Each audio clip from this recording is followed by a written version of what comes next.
atado, de no poder engañar a nadie. Digo disfrutando en forma irónica, porque son las vacaciones del diablo, pero él estará sufriendo, obviamente, al no poder engañar a nadie, y meditando en todo el mal que él hizo a lo largo de la historia de la humanidad.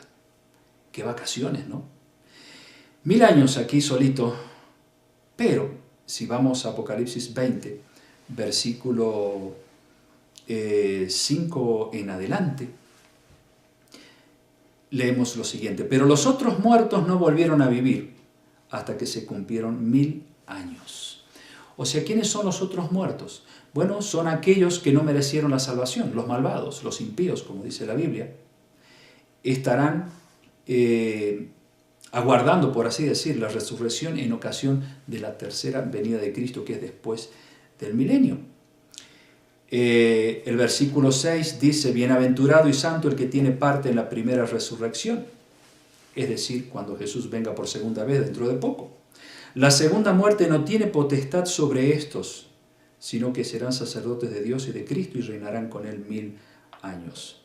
O sea, feliz. Esta es una de las 7 bienaventuranzas, de paso, que yo mencioné en la lección número 1. Bienaventurado, más que feliz el que tiene parte en la primera resurrección. Es decir, si una persona es resucitada en ocasión de la segunda venida de Cristo, puede ser un familiar, un amigo, bienaventurado es, porque él se va derecho al cielo y no vuelve a haber muerte nunca más. Es eterno. Pero aquellos que resucitan en ocasión del tercer retorno de Jesús, definitivo para establecer su reino aquí en la tierra, eso se llama la segunda muerte, porque esos malvados son levantados, ven la recompensa de los justos, pero vuelven a morir eternamente, son destruidos. Versículo 7 del capítulo 20: cuando los 1000 años se cumplan, Satanás será suelto de su prisión. ¿Qué es lo que lo tenía prisionero a Satanás en esta tierra durante los 1000 años? ¿Qué es lo que lo tenía atado? El hecho de no poder engañar a nadie, porque no hay nadie. Pero después de 1000 años se desatan esas cadenas, porque precisamente los malvados resucitan y son incontables como la arena del mar, dice la Biblia. Versículo 8 dice que Satanás saldrá a engañar a las naciones que están en los 4 ángulos de la tierra, norte, sur, este y oeste, los 4 puntos cardinales, a Gog y a Magog, a fin de reunirlos para la batalla, el número de los cuales es como la arena del mar. Gog y Magog, amigos, eran 2 imperios del Antiguo Testamento, imperios donde había mucha iniquidad, como Sodoma y Gomorra, y Dios tuvo que destruirlos porque no se arrepintieron. Pues aquí Gog y Magog son utilizados como símbolos de todas esas personas malvadas que serán levantadas después del milenio, cuando Jesús regrese con la ciudad santa, la nueva Jerusalén que está en el cielo, que es la capital de Dios, vuelva aquí a esta tierra. Y dice el versículo 9, y subieron, es decir, todos los malvados que resucitan, más Satanás y sus huestes de maldad, todos los ángeles, subieron sobre la anchura de la tierra, rodearon el campamento de los santos y la ciudad amada, y de Dios descendió fuego del cielo y los consumió. Esta es la muerte segunda. Por eso cuando la Biblia habla de la muerte segunda, es la muerte de la cual no hay esperanza, porque es la muerte definitiva, cuando Dios tiene que destruir a sus propias criaturas, obra extraña que tiene que hacer Dios, de acuerdo a lo que dice el profeta Isaías, porque Él tiene que destruirlos. Destruirlos porque no se merecen la salvación, porque el cielo y la tierra nueva para ellos quizás sería un lugar, no quizás, seguramente, un lugar triste, un lugar donde no podrían ser felices, porque no se prepararon, porque no quisieron ser amigos de Jesús, porque no quisieron abandonar el pecado, quisieron vivir como se les daba la gana, y obviamente no están capacitados para vivir con gozo eterno junto a los salvados en la patria celestial, y Dios tiene que destruirlos por amor. Y podemos leer ahora lo que dice Zacarías capítulo 14, porque el profeta Zacarías en el capítulo 14, él nos arroja luz acerca de lo que acontece en ocasión del final de esos 1000 años en que Dios y su pueblo estarán disfrutando de las mansiones celestiales allí en la Nueva Jerusalén. Al cabo de esos 1000 años, como hemos leído en el capítulo 20 de Apocalipsis, Jesús regresa ¿Y qué pasa? Zacarías capítulo 14, versículo 4 dice: y se afirmarán sus pies, los pies de Jesús, en aquel día sobre el monte de los olivos que está enfrente de Jerusalén al oriente, y el monte de los olivos se partirá por en medio hacia el oriente y hacia el occidente, haciendo un valle muy grande, y la mitad del monte se apartará hacia el norte y la otra mitad hacia el sur. Zacarías le arroja luz a San Juan en el Apocalipsis, ampliando este panorama y diciendo que cuando Jesús regrese por tercera vez, al cabo de los 1000 años, sus pies se posarán sobre el monte de los olivos, y ese monte de los olivos se hará un gran valle, se parte. Y ahí en ese lugar, testigo de los sufrimientos de Cristo, allí en ese lugar, la Nueva Jerusalén, la gran capital de Dios, una ciudad inmensa, grandísima, que está descrita en el capítulo 21 de Apocalipsis, se posa, y entonces ocurre lo que dice Apocalipsis capítulo 20. Satanás hace una gran batalla con todos los malvados resucitados, rodean el campamento de los santos, en el último intento loco, ¿no es cierto?, de Satanás, porque únicamente una mente loca puede hacer lo que él quiere hacer. Quiere atacar al pueblo de Dios, diciéndoles a esos millones y millones de resucitados malvados: ataquemos al pueblo de Dios, total son pocos, miren, están allí en esa ciudad.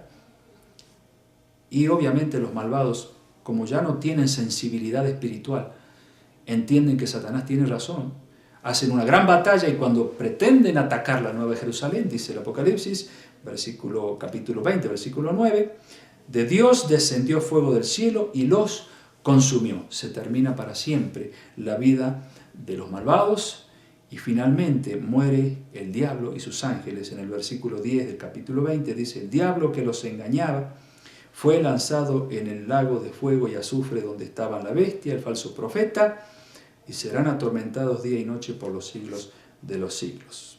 Vamos a estudiar más adelante quién es la bestia y quién es el falso profeta. En otras palabras, amigos, después del milenio, Jesús cumple con lo que Él enseñó en el Padre Nuestro: venga a nosotros tu reino. ¿Cuándo vendrá el reino de Dios? No en ocasión de la segunda venida de Cristo, sino en la tercera, cuando Zacarías capítulo 14 dice claramente que los pies de Jesús se posarán en el monte de los olivos, y la capital de Dios, amigos, la capital de Dios, que la tenemos a millones de años de luz de distancia, donde estará el pueblo de Dios, descenderá de allá, y tendremos el privilegio, los terrestres, de tener la capital de Dios para todo el universo aquí en esta tierra, porque precisamente en esta tierra es donde se libró la gran batalla entre Cristo y Satanás, y donde Cristo triunfó. ¿No les parece que Dios está haciendo las cosas bien? Claro que sí. Aquí tendremos la capital de Dios, la Nueva Jerusalén. Muy bien, y podemos leer lo que dice ahora Apocalipsis capítulo 21. ¿Qué pasa después que esa Nueva Jerusalén desciende sobre el monte de los olivos? Bueno, el capítulo 21, versículo 1, San Juan ve en visión estas maravillas. Vi un cielo nuevo y una tierra nueva, porque el primer cielo y la primera tierra pasaron, es decir, nuestra tierra actual, nuestro cielo actual. Y el mar ya no existía más. Y yo, Juan, vi la santa ciudad, la Nueva Jerusalén, descender del cielo de Dios, dispuesta como una esposa ataviada para su marido. Y oí una gran voz del cielo que decía: he aquí el tabernáculo de Dios, o la ciudad de Dios, con los hombres, y Él morará con ellos, y ellos serán su pueblo, y Dios mismo estará con ellos como su Dios.